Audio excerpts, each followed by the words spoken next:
اعوذ باللہ من الشیطان الرجیم بسم اللہ الرحمن الرحیم اللہم اجعل لی فیہ نصیبا من رحمتک الواسعہ واہدنی فیہ لبراہینک الساطعہ وخذ بناصیتی الی مرضاتک الجامعہ بمحبتک یا عمل المشتاقین۔ ماہ مبارک رمضان کے 9ویں دن کی دعا ہے جو حبیب خدا ختمی مرتبہ حضرت محمد مصطفیٰ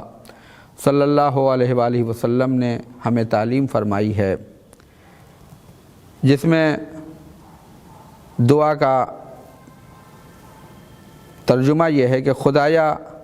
اس مہینے میں اپنی وسیع رحمت میں سے ایک حصہ قرار دے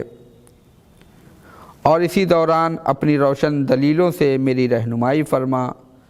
اور میری پیشانی کے بال پکڑ کر مجھے اپنی ہمہ جہت خوشنودی میں داخل کر، اپنی محبت سے اے مشتاقوں کی آرزو۔ پہلا فقرہ ہے کہ پروردگار اس مہینے میں اپنی وسیع رحمت میں ہمارا نصیب قرار دے دے۔ رحمت اللہ کی ایک عام ہے اور ایک خاص ہے۔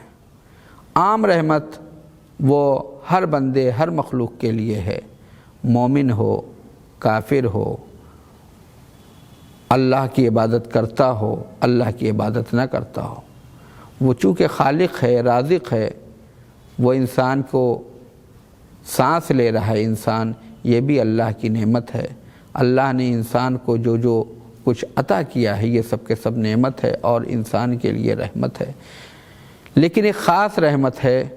جو خاصان خدا کے لیے ہوتی ہے، جس کے لیے انسان کو اللہ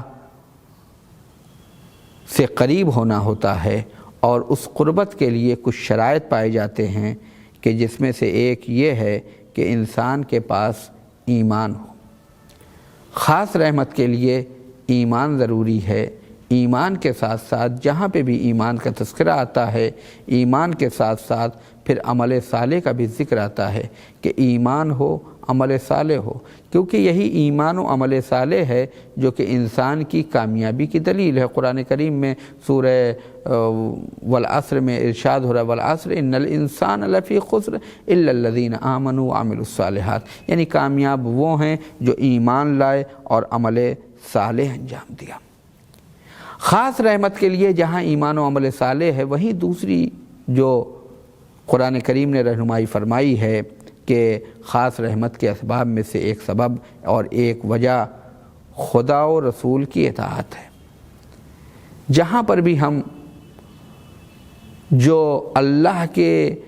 عبد صالح کی جہاں بھی خصوصیت ہم پڑھتے ہیں، وہاں پر ہمیں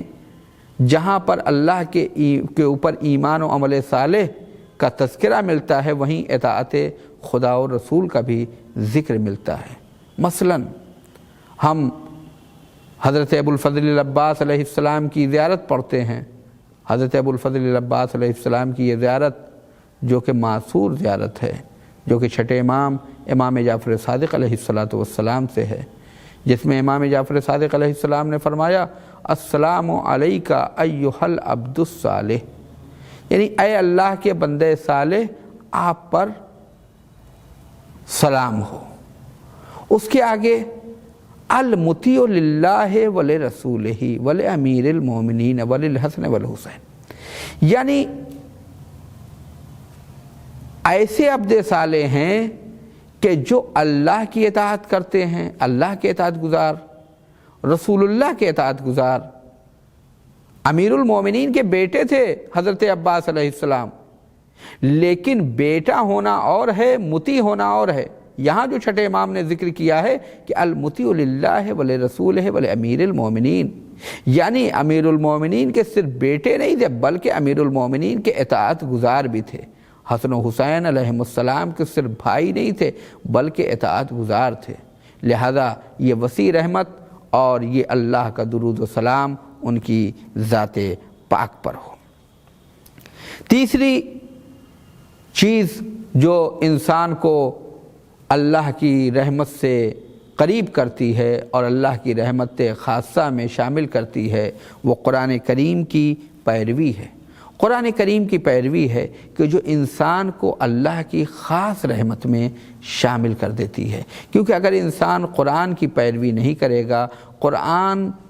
پر عمل نہیں کرے گا، تو وہ اس لائق نہیں ہے کہ وہ اللہ کی رحمت اس کے شامل حال ہو۔ اور یہی چیز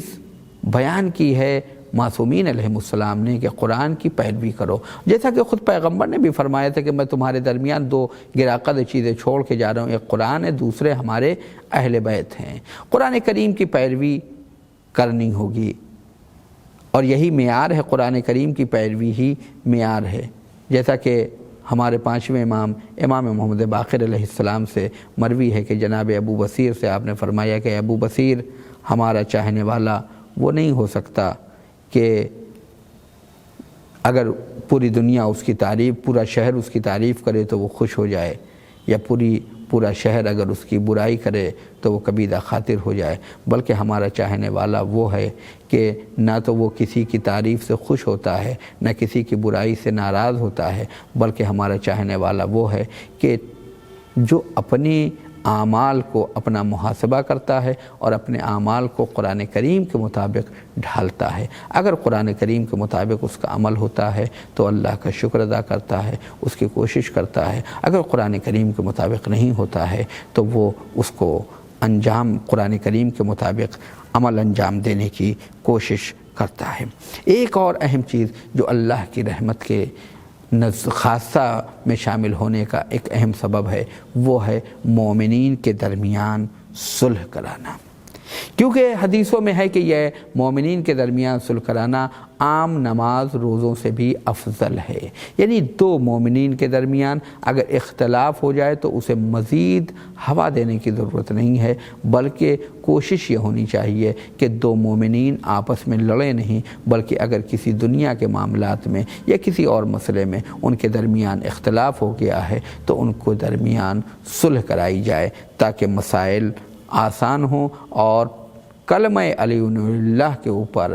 مومنین کو اکٹھا کیا جائے کہ چونکہ ہم بھی علی ولی اللہ کہتے ہیں، آپ بھی علی ولی اللہ کہتے ہیں، وہ بھی علی ولی اللہ کہتے ہیں، لہذا ہمارے آپ میں اور ان میں کوئی فرق نہیں، کیونکہ ہم سب کا محور اتحاد امیر المومنین ہیں، ذات علی ابن ابی طالب ہے، غدیر ہے۔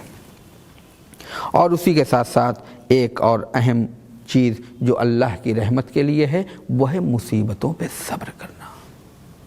قرآن کریم نے بھی کہا اذا اصابتہم مصیبہ قالوا انا للہ و انا الیہ راجعون، کہ وہ لوگ جن کے اوپر مصیبت نازل ہوتی ہے تو وہ کہتے ہیں کہ ہم اللہ کے لیے ہیں اور ہماری بازگشت بھی اللہ کی جانب ہے۔ اولئک علیہم صلوات من ربہم ورحمہ واولئک هم المہتدون، کہ یہی وہ لوگ ہیں جن کے اوپر اللہ کی رحمت بھی ہے، اللہ کا درود ہے، اور یہی لوگ ہدایت یافتہ ہیں۔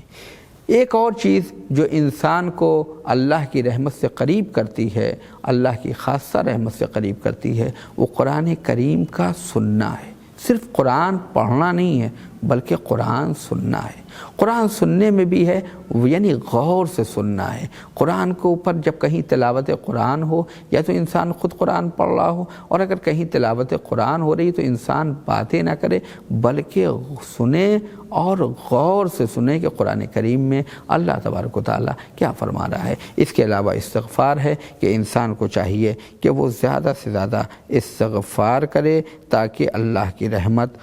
اس کے شامل حال ہو سکے۔ بارگاہ معبود میں دعا ہے کہ ہمیں ماہ مبارک رمضان کی رحمت و برکت ہم سب کے شامل حال ہو۔ والسلام علیکم ورحمۃ اللہ وبرکاتہ۔